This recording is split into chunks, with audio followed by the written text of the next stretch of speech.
Hello à tous, j'espère que vous allez bien, bienvenue dans cette nouvelle vidéo. Aujourd'hui on va faire quelque chose d'un petit peu particulier et un petit peu différent de d'habitude. On va faire un petit récap de mes plantes pour l'année 2024, début 2025. En gros je vous explique, je n'ai absolument rien inventé, j'ai trouvé ce concept sur la chaîne de Eline, donc Plantsy and Coffee. Elle avait fait une vidéo en tout début d'année, en janvier, pour faire un espèce de vidéo récap de 2024, mais sous forme de nomination, on va dire. C'est-à-dire qu'à chaque fois, elle tirait une catégorie de plantes et du coup, elle désignait une plante qui correspondait à ça.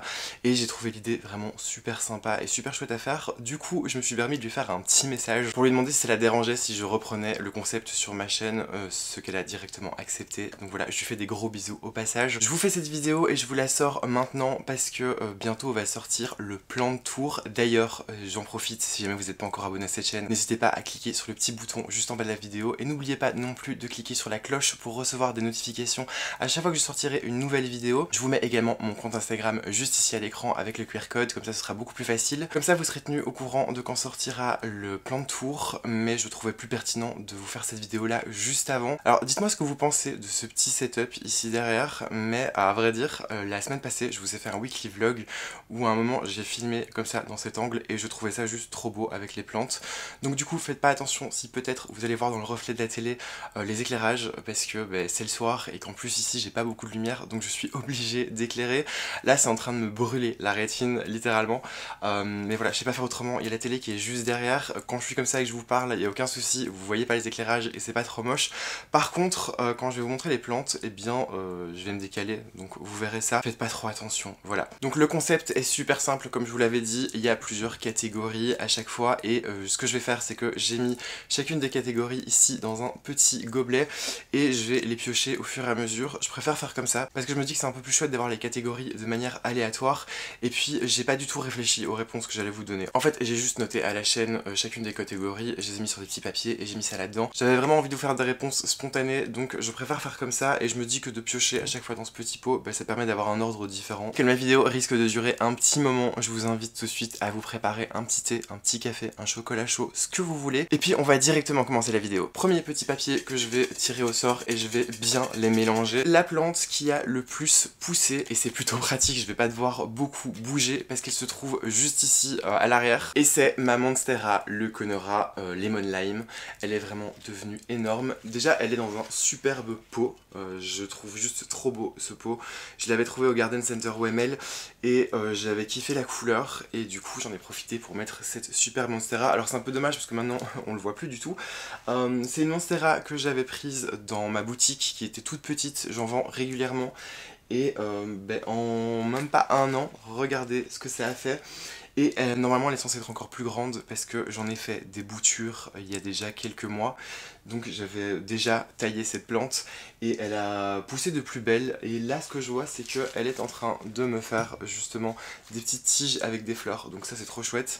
Et elle est là sur mon meuble télé. Je crois que du coup elle est contente parce qu'elle peut ramper sur le meuble et c'est juste trop joli d'avoir cette plante là. J'ai plus du tout de Maranta parce que j'en avais plusieurs et finalement il a suffi que pendant l'été j'ai un peu moins de temps et que je m'occupe moins de mes plantes. Et c'est les premières plantes tout simplement qui ont passé l'arme à gauche, donc il me restait plus que celle-ci.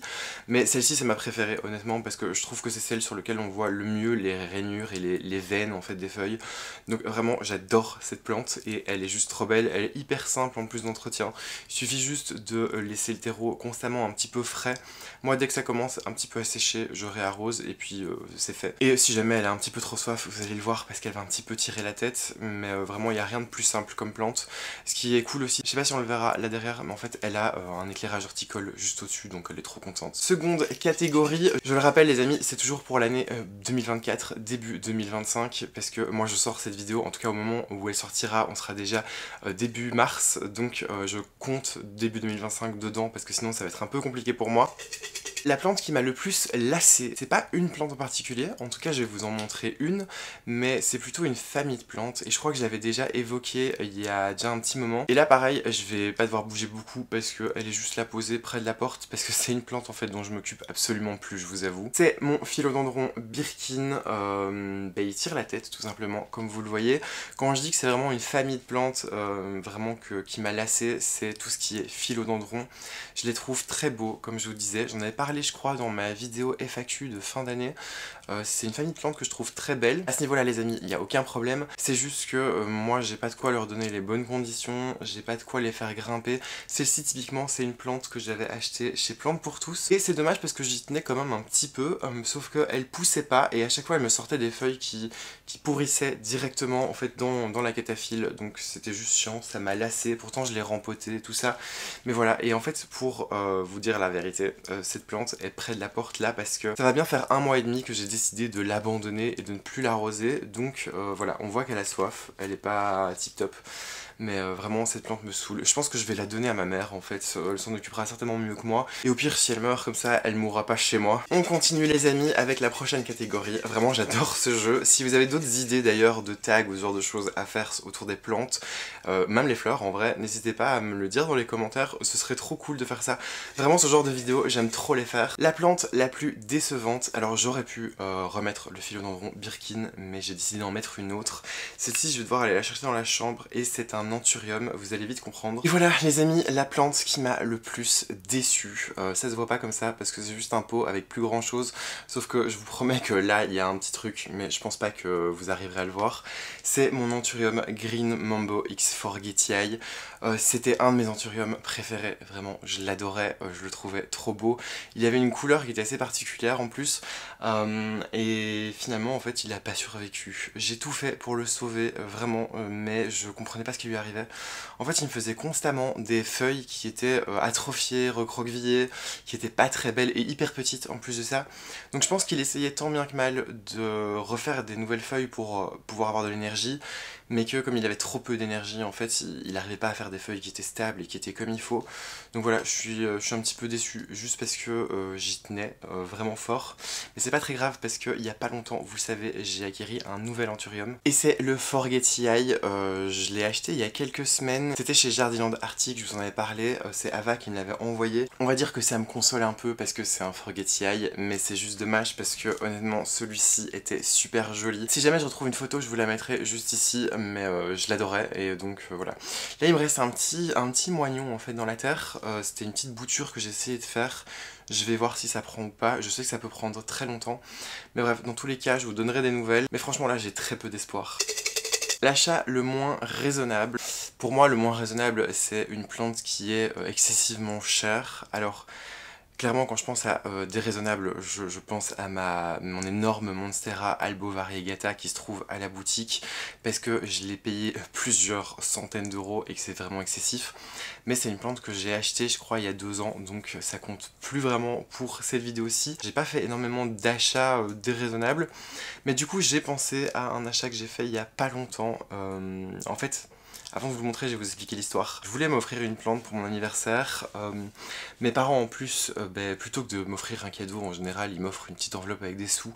Parce que ils préfèrent que je m'achète un truc qui me plaise, plutôt qu'un cadeau qui va pas être utile ou qui va pas me plaire. J'ai commandé une plante en fait chez un de mes fournisseurs parce que je voulais un crassula, mais j'en voulais un qui soit déjà grand. Et c'est pour ça que je pense que c'est la plante la moins raisonnable. Vous allez le voir, c'est que au lieu de me prendre un crassula de taille petite ou moyenne, je me suis vraiment commandé le tout gros crassula. C'est déjà un arbre en fait. Il est juste là à côté parce que j'attends de pouvoir le sortir en extérieur puisqu'il fait encore un petit peu trop frais en ce moment la nuit. Le côté non raisonnable, vous allez le comprendre directement. Alors le truc est super lourd en plus, mais voici le crassula en question. Le pot est juste énorme. Je pense que c'est une plante qui doit être vraiment bien âgée. J'ai vraiment exagéré sur ce coup là, je vous avoue. J'ai déjà eu une crassula dans le passé, une ovata. Celle-ci c'est pas une ovata, j'ai gardé l'étiquette, c'est une arborescence Ditafolia je crois, ou ce genre de choses. Je vous le réécrirai de toute façon en bas de l'écran. C'est une plante que j'aime bien et dont j'adore les fleurs, parce que oui, le crassula ça fleurit et ça fait des très jolies fleurs qui sentent super bon. Mais pour qu'ils fleurissent, eh ben, il faut qu'ils soient déjà bien matures, et donc je voulais un crassula qui soit déjà bien mature. Je verrai pas de fleurs cette année, parce qu'il me semble, si je me trompe pas, que la floraison du crassula se fait plutôt en automne-hiver. Là, comme vous le voyez, il n'a pas de fleurs, mais j'en ai déjà vu des grands de cette taille-là en fleurs, et c'était juste trop beau. La première boutique de fleurs où je travaillais, ils en avaient eu, et c'était juste magnifique. Donc depuis, je rêve un petit peu quelque part d'en avoir un, et c'est chose faite. Alors c'est pas le Ovata, mais c'est quand même un crassula, donc ça fait aussi des fleurs. Mais voilà, c'était un petit peu déraisonnable de prendre une plante aussi grande, même si clairement je l'ai eu à mon prix fournisseur, mais c'était quand même déraisonnable totalement. Là, comme je vous disais, j'attends juste de pouvoir le sortir en extérieur, parce que moi mes plantes grasses et mes cactés, vous le savez, je les cultive quasiment toute l'année à l'extérieur, sauf que là il fait un peu trop froid. C'est une plante qui peut résister jusqu'à 5 degrés, et là on a encore quelques petites nuits où il gèle, donc j'ai pas envie de prendre le risque parce qu'il m'a quand même coûté un peu cher. Mais voilà ma plante la moins raisonnable. D'ailleurs, autant en profiter, vous savez quoi, on va la mettre juste ici, comme ça elle sera dans le cadre. La plante qui a le plus fleuri. Faut savoir que chez moi j'ai très peu de plantes qui normalement sont en capacité de fleurir, à part les Hoya, et il y en a une qui a fleuri tout le temps. Il y a 2 ans, c'était clairement ma Hoya Silver Eskimo qui tout le temps me fleurissait, quasiment toute l'année elle a fleuri. Elle était au-dessus du lit, ça sentait super bon. Je vais vous avouer que cette plante elle est morte depuis, voilà, j'ai arrêté de l'arroser à un moment et elle était beaucoup trop fripée et ça me plaisait plus du tout, donc du coup j'ai abandonné. Mais l'année passée j'avais trouvé une super belle Hoya Memoria au Garden Center WML qui était vraiment d'une super grosse taille et qui était pas très chère, je crois qu'elle m'avait coûté une vingtaine d'euros. On va voir, je pense qu'il y a encore l'étiquette sur le pot, mais elle était déjà énorme. Ben j'en ai profité parce que les Hoya ça pousse super lentement et du coup je me suis dit tiens on va en profiter pour avoir une Hoya qui est bien grande et au-dessus du lit en plus sur le Velux, enfin vraiment dans l'encadrement du Velux, donc du coup ça pousse pas super vite, donc ça va pas me gêner en fait trop vite au niveau du lit. Je vais arrêter de parler en fait, je vais tout simplement aller la chercher parce qu'elle est dans la chambre, je vous la ramène comme ça vous voyez. Et voilà mon Hoya Memoria. Alors je crois que je vous ai pas menti, non j'ai retiré l'étiquette malheureusement, mais je crois qu'elle m'a coûté quelque chose comme 20 ou 26 euros. Elle est super belle, super grande, là ça se voit moins, mais en été, quand elle prend vraiment le soleil, parce que le Velux sous lequel elle se trouve, elle est vraiment à ras du Velux, bah c'est plein sud en fait, donc elle a du soleil qui tape dessus toute l'après-midi, elle a jamais eu de brûlure, je vous rassure, mais ce qui se passe en été quand elle a vraiment beaucoup de soleil, c'est que elle me fait pas vraiment de sun stress, elle jaunit très fort en fait au-dessus. Je vous avoue que l'été passé ça m'a fait un peu peur, j'ai cru qu'elle allait mourir, parce que généralement quand la base commence à jaunir, c'est pas bon signe. Et finalement ça a été, et j'ai remarqué maintenant qu'une fois qu'on est en hiver, eh bien ça reverdit. Donc c'est normal je pense si elle a beaucoup de lumière. J'ai pas fait de recherche, hein, je vous avoue, je déduis ça juste comme ça. Mais je pense qu'elle a tendance à jaunir, en tout cas mon spécimen, quand il a beaucoup de lumière. Mais voilà, je l'ai déjà taillé un petit peu, je crois qu'il était plus long à la base, mais je l'avais taillé. Et ce qui se passe c'est que comme c'est un vieux spécimen, je vais essayer de me rapprocher, mais il y a énormément de pédoncules floraux qui sont là, et donc ben là elle s'est arrêtée de fleurir il y a quelque chose comme 3-4 semaines, mais sinon depuis que je l'ai, elle ne s'était jamais arrêtée de fleurir, et elle fait des très jolies fleurs. D'ailleurs j'essaierai de vous mettre une petite photo juste ici. En plus ce que je préfère avec celle-là plutôt que la Eskimo, c'est que la Eskimo le soir et le matin elle sentait vraiment très fort, et c'était très sucré, ça sentait super bon comme odeur, mais ça sentait très fort, donc c'était limite un peu dérangeant, et au-dessus du lit bah, c'était pas ouf. Tandis que celle-ci, je trouve que les fleurs sentent pas très fort, il faut vraiment mettre son nez dessus. Donc voilà, c'est mieux comme ça, c'est moins dérangeant, mais elle est vraiment super bien. Elle, clairement, je l'arrose peut-être une fois tous les 2 mois quand elle a vraiment très soif, et ça a l'air de bien se passer. La plante la plus attendue et désirée. Là par contre, j'ai un petit peu du mal, j'hésite entre 2 plantes. C'est 2 anthuriums de toute façon, donc ce que je vais faire, je pense que le plus simple ce sera d'aller les chercher tous les 2 et de vous les montrer tous les 2. Parce que j'ai vraiment une grosse hésitation quand même. Non vraiment, en allant les chercher, je me suis dit que non, j'arrivais pas à choisir lequel des 2. Le premier c'est mon anthurium dorayaki, tout simplement parce que je le voyais justement tout le temps sur la chaîne d'Eline et je le trouvais juste magnifique. Et je le trouvais quand même un petit peu dur à trouver sur internet ou sur les sites marchands que je connaissais. Et je vous avoue, pour avoir des bons anthuriums de qualité, j'essaye en général de faire ça sur des sites que je connais et en lesquels j'ai un peu confiance. Et je trouvais aussi que c'était encore un petit peu cher à l'époque. Et celui-ci, je l'avais commandé lorsque j'ai fait la vidéo crash test du site Studio Plante. Encore une fois, je vous remettrai ça dans le petit si ça vous intéresse. Mais voilà, il est super joli, je suis trop content. Il me fait vraiment des feuilles qui sont trop belles. Il a déjà bien poussé depuis que je l'ai, donc c'est cool. Il est pas très compliqué, il a pas l'air en tout cas. Et le second anthurium qu'il va falloir que je vous présente pour cette catégorie, c'est l'anthurium Delta Force. C'est pas spécialement mon préféré, c'est juste que, et je pense que c'est pareil pour beaucoup de gens, moi en tout cas j'aime bien l'histoire qu'il y a autour, l'histoire du croisement qui a été fait. C'est aussi un anthurium, je vous le dis, qui est ultra facile. Et lui c'est la plante la plus désirée, plutôt parce que jusqu'à il y a peu de temps, en vrai, c'était très dur de s'en procurer. C'était vraiment hyper compliqué. D'ailleurs, je crois que j'en ai parlé il y a pas longtemps sur la chaîne, mais j'ai tanné Ava de plein de questions pour être sûr que c'était bien un vrai Delta Force. Parce que c'était tellement dur à acquérir, voire limite impossible, que d'un coup quand j'ai vu qu'il y en avait plein en vente sur internet ou sur des sites ou des jardineries, j'avais l'impression que c'était pas des vrais. Oui, c'est bien des vrais, c'est juste que ça s'est démocratisé assez vite, en tout cas j'ai pas vu le truc arriver quoi. Et donc voilà, je suis content parce que il va bien, j'ai aucune feuille qui est moche, alors j'ai celle-ci, peut-être ici, qui est un petit peu brune, mais ça c'était pendant le transport quand je l'ai reçue, et ça c'est la feuille qu'il m'a faite chez moi à la maison, celle juste avant, vous voyez la taille, et celle-ci. Donc trop content, elle est juste trop belle, et si déjà il me fait une grosse feuille comme ça, c'est qu'il va bien. C'était ici mes deux plantes les plus désirées de l'année 2024, début 2025. La plante la plus surprenante, je vais encore vous montrer un anthurium, je vais le chercher et puis je vous explique pourquoi pour moi c'est la plus surprenante. Je suis plus sûr si j'en ai parlé récemment ou pas, mais voici mon anthurium ellipticum. Pour vous refaire un petit peu l'historique, je l'avais acheté il y a 2 ans je crois, à Plantes pour tous. C'était la première fois que j'allais à Plantes pour tous. Et j'adorais cet anthurium, il allait super bien, il me faisait des feuilles qui étaient vraiment énormes. D'ailleurs je l'avais rentré le premier hiver, et il me faisait des feuilles vraiment très grandes. Je m'étais dit que si le printemps arrivait pas vite, eh bien j'allais avoir un souci parce qu'il prenait de la place. Celui-là, ce qui s'est passé, c'est pas qu'il a pas aimé la véranda, ce qui s'est passé c'est que pour je ne sais quelle raison, en fait, arrivé à un moment, dès qu'il me sortait une feuille, la feuille jaunissait sur les bouts. Je sais pas pourquoi, alors que je m'en occupais pareil que d'habitude, il n'y avait pas de nuisible, il n'y avait rien. Et puis un jour, le pied mère est mort, c'est-à-dire que ici, la petite partie qui est là d'où sortent les nouvelles feuilles, eh bien, a séché et est mort. Je sais pas pourquoi. Donc comme il restait quand même des feuilles sur la plante, voilà, comme par exemple celle-ci, je m'étais dit, bah, je vais quand même continuer à l'arroser. On verra bien ce qui va se passer.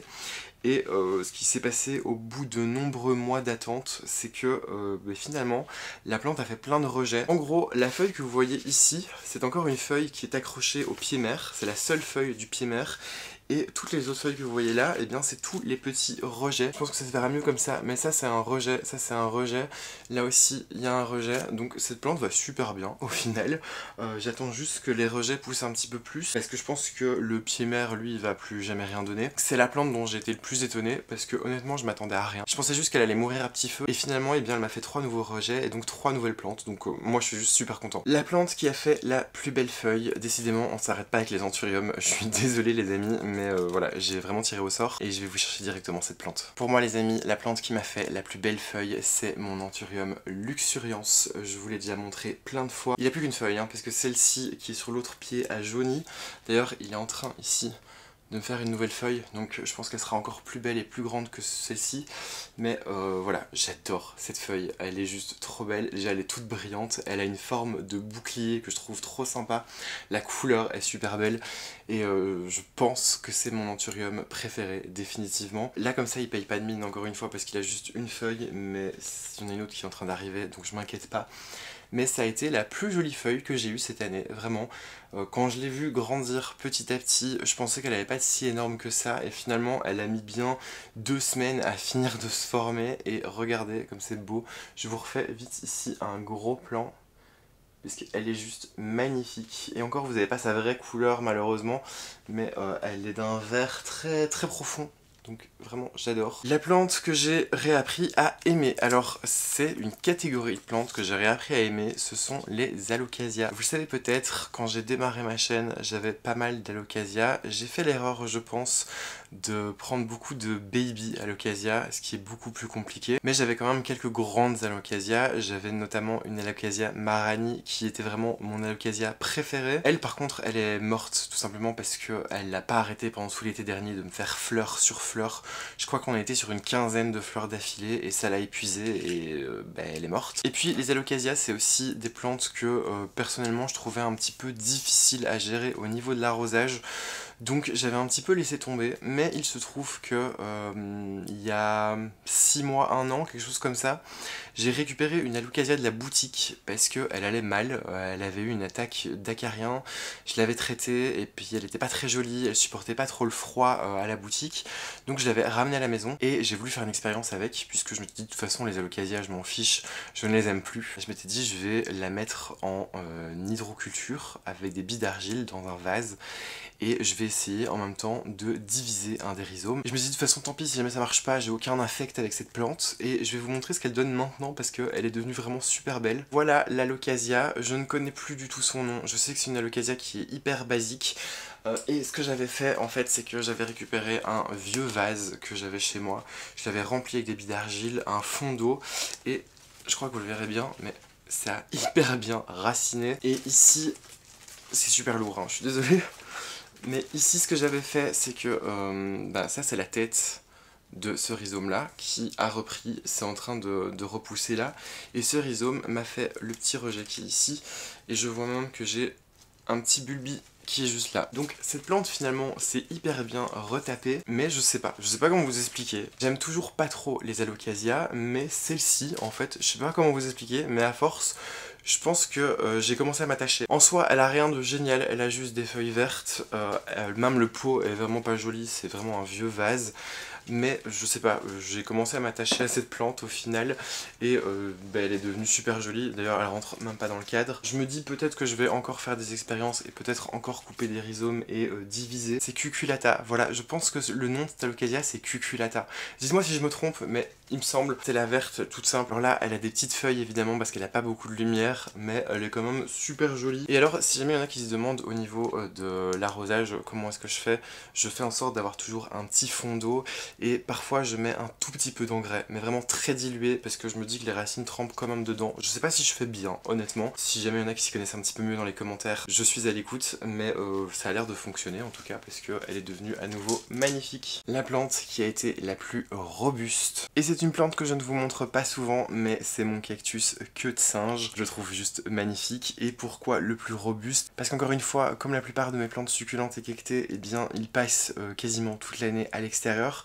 Et c'est une plante qui résiste à tout, c'est-à-dire que parfois il se tape la pluie malgré tout, et ça a l'air d'aller, il se tape le vent, le soleil, même la sécheresse, parce que bon nombre de fois j'oublie de l'arroser, je vais essayer de pas me piquer, et pourtant il est juste super joli, il a déjà bien poussé. Alors par contre, seule petite chose que j'ai avec, je sais pas si c'est normal, c'est que moi cette tige ne pousse absolument pas vers le bas, c'est-à-dire qu'elle remonte en fait, je sais pas pourquoi, parce que généralement il est dans un endroit où il est éclairé de partout, mais je suis trop content de cette plante. J'étais tombé dessus en jardinerie il y a quelques temps et vraiment j'adore sa forme ultra bizarre. Regardez-moi ça. Et là pareil, la manière dont je m'en occupe, c'est hyper simple. J'attends tout simplement que les tiges commencent à rétrécir, vous savez, à se recroqueviller un petit peu et à se flétrir. Et à ce moment-là, ce que je fais, c'est que je plonge le pot dans un bol avec de l'eau. Évidemment, c'est toujours un petit peu compliqué parce que comme il y a des tiges qui vont dans tous les sens, il faut que je trouve quelque chose pour surélever le bol dans lequel je plonge la plante. Mais voilà,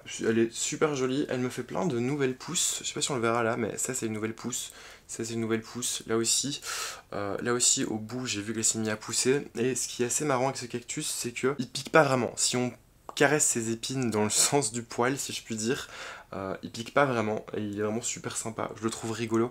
Là il est tout vert, c'est un peu dommage parce qu'on est en hiver, mais quand il prend le soleil il est beaucoup plus joli. Je vous ferai des photos sur Instagram quand ce sera la saison.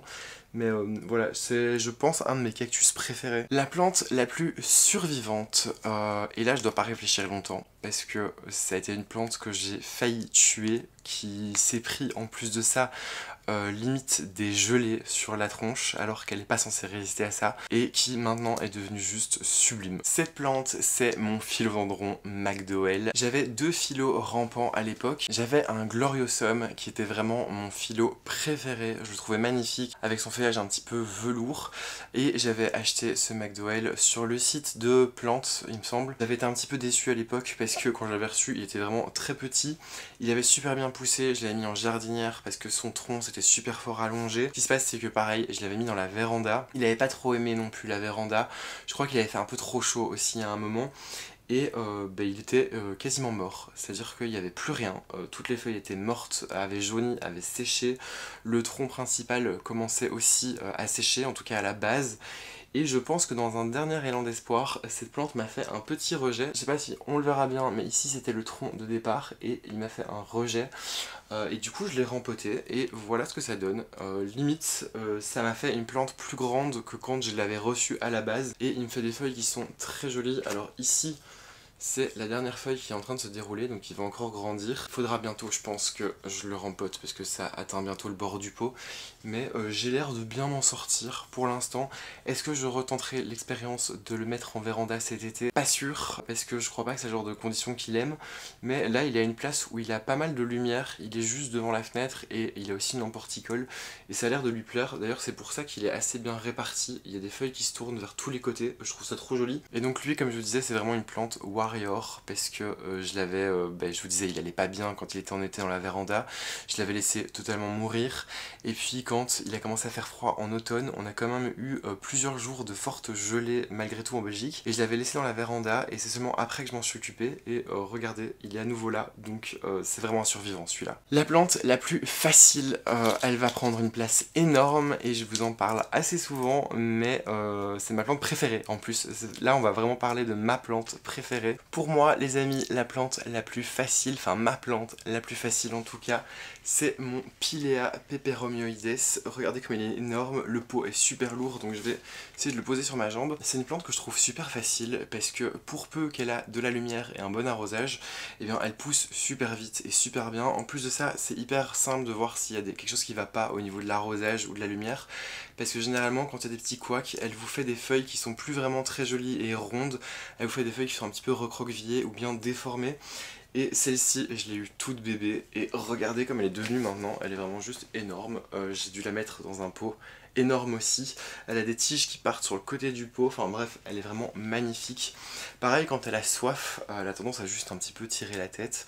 Et je sais que je vois beaucoup sur internet, en tout cas j'entends beaucoup dire qu'il faut s'en occuper comme une plante grasse. Moi je trouve qu'à partir du moment où elle a une bonne luminosité, eh bien c'est une plante qui demande quand même pas mal d'eau. Parce que en général, moi j'avais tendance à l'arroser 2 fois par semaine. Elle est juste énorme, c'est ma plante préférée et je pense que c'est une plante qui est hyper gratifiante parce qu'elle vous fait souvent des rejets et des bébés.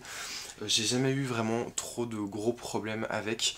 Ces dernières semaines, elle n'était pas tip top en forme parce qu'elle avait absolument besoin d'être rempotée. Mais on a fait le rempotage ensemble en vidéo et depuis, regardez, elle est juste magnifique. Elle se porte super bien. Elle a juste quelques petites feuilles qui sont déformées parce qu'elle a eu des petites phases où elle n'était pas au top. Mais toutes les nouvelles feuilles vont bien. Je pense par exemple à celle-ci qui est juste ici, qui est une des dernières et qui est super belle. Et la toute dernière catégorie, la plante la plus capricieuse. Et on va terminer avec un anthurium encore une fois. Pour moi, la plante qui a été la plus capricieuse en 2024-2025 et tout simplement depuis que je l'ai, c'est mon anthurium Dark Mama. C'est un de mes anthuriums préférés, je crois qu'il est juste après le Luxuriance. Et pourquoi je dis qu'il est capricieux? Je vous l'ai déjà dit plusieurs fois en vidéo, mais parce que je n'arrivais jamais à avoir de feuilles qui soient vraiment belles. Pourtant c'est un anthurium qui est super joli, mais à chaque fois, il me faisait des feuilles qui étaient soit petites, soit qui avaient des crocs, par exemple comme ici, vous voyez, il y a un petit croc, soit qui avait pas la bonne couleur. Vraiment c'était une galère, mais je lui en veux pas trop, parce que dernièrement, il m'a sorti cette feuille-là, qui est juste parfaite. Ça y est, j'ai enfin réussi à avoir une feuille parfaite sur l'anthurium Dark Mama. Donc vraiment une véritable réussite. Donc un petit peu capricieux aussi parce que généralement quand il fait une nouvelle feuille, il en perd une ancienne. Là par exemple il avait 2 feuilles, il m'a sorti cette feuille, et bien une ancienne est tombée. Je pense que ça fait partie de ces anthuriums qui à terme n'auront à chaque fois que 2 ou 3 feuilles, mais s'il me sort à chaque fois des beautés comme celle-là, c'est pas grave. Il peut être aussi capricieux qu'il veut, il a le droit, c'est vraiment pas grave, on lui pardonne quand on voit la beauté de ses feuilles. Et elles sont ultra velours, c'est juste magnifique. Et bien voilà les amis, c'est terminé pour cette vidéo, c'était la toute dernière catégorie de plantes. C'est mon petit récap plantes de l'année 2024, début 2025. Ça m'a permis aussi de vous montrer justement la plupart de mes plantes préférées, donc ça c'était plutôt chouette. N'hésitez pas à me dire dans les commentaires pour vous quelles sont les réponses à chacune de ces catégories, lesquelles des plantes que je vous ai montrées vous avez également chez vous à la maison et si vous vous en sortez avec ou pas. Vraiment je serais hyper curieux de vous lire. Merci encore une fois à tous ceux qui seront restés jusqu'au bout de la vidéo et j'espère que celle-ci vous aura plu. N'oubliez pas comme toujours de partager la vidéo et de mettre un petit pouce en l'air. Sur ce, moi je vous fais des gros bisous et je vous dis à très bientôt pour d'autres vidéos.